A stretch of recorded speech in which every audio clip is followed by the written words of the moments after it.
Hey, what's going on, guys? This is Alex Cook, and I got a new video, so I posted on my Instagram asking people for questions on topics that they wanted me to cover. And one of them that I thought was really good is what I do if I'm just starting out. Like, what do I do if I'm going to assume, let's say, $10,000 and under? How do I start saving money for investments? How do I start building that portfolio? And the first thing that I want to say is if you're trying to turn that $10,000 into, I don't know, like $1 million or even 100,000, you're probably just more likely to lose it. Like this is not how investing works. Like the long-term return on the stock market is about 8%. Like the best investors in the world, like the Warren Buffetts of the world, the top hedge fund managers, they might make 20%.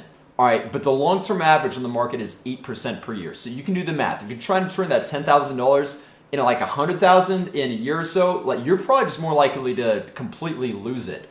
Like I find Wall Street Bets entertaining, the Reddit community, like some of the crazy options trades that they do on that. But you're more likely to just completely blow that money if you're doing it all on out of the money options or anything like that. So what I recommend for a lot of people just starting out, who they realize that the bank is paying basically nothing, that the interest rate that you're getting long term, well, not even really short term, it's not going to keep up with inflation when they're paying like 0.0 whatever percent, that they realize they need to do something and they're just not sure where to go. So there's two products that I think for a lot of people starting out make a lot of sense. One is target date funds, and the other are what are called asset allocation funds. So the asset allocation funds, that one's a little bit easier to explain, and then we'll go into like a real world example of it in a little bit in this video. So what an asset allocation fund is you're getting a pre-packaged portfolio. It's already a diversified blend of stocks, bonds, the different asset classes that you need, and it's going to be built to a certain risk profile, meaning you might have an aggressive fund or a conservative fund. And those terms mean different things to different people, but in general terms, an aggressive fund, in their terms, it's going to be more a stock focused. A conservative fund is going to be more bond focused. All right, so that's the first type of product. The second type of product is what's called a target date fund. So you see this a lot in retirement accounts, like 401ks. You see it in the military for the TSP program or other government workers. So this fund will have a year associated for it. So for example, my personal retirement money in the Army's TSP is in the 2050 fund, meaning year 2050, that's sort of the ballpark time that I'm thinking about retiring. So right now, since the year is 2019, it's going to be more aggressive. And over time, it's going to automatically adjust to a more conservative standpoint.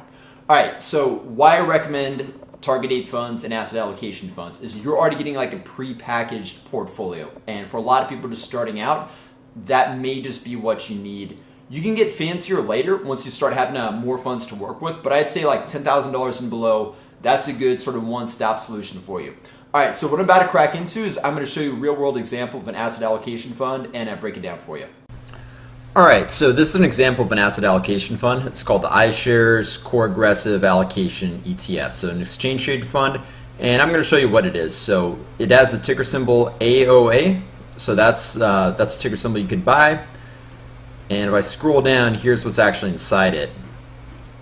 So you can see you're really getting a mix of all the major asset classes. You have S&P, which that's going to be your large cap U.S. stocks.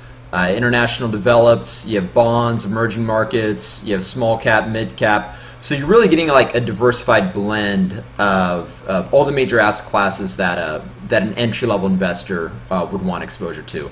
You're not going to have anything crazy like real estate or alternative investments in here because really for that $10,000 segment, there's only so much you can do. A lot of that is really done in private markets and ETFs. There's only so much realistically that you can do. What I want to show you though is this is TD Ameritrade's website, which it's a brokerage firm that I personally use. You can see it has a large list of commission-free ETFs, and the iShares Aggressive ETF, it is one of them. They have a number of them, but this is sort of a starting point that I recommend people go to kind of think about if they want to save a little bit of money at a time, if they want to keep putting money in something to just let it build.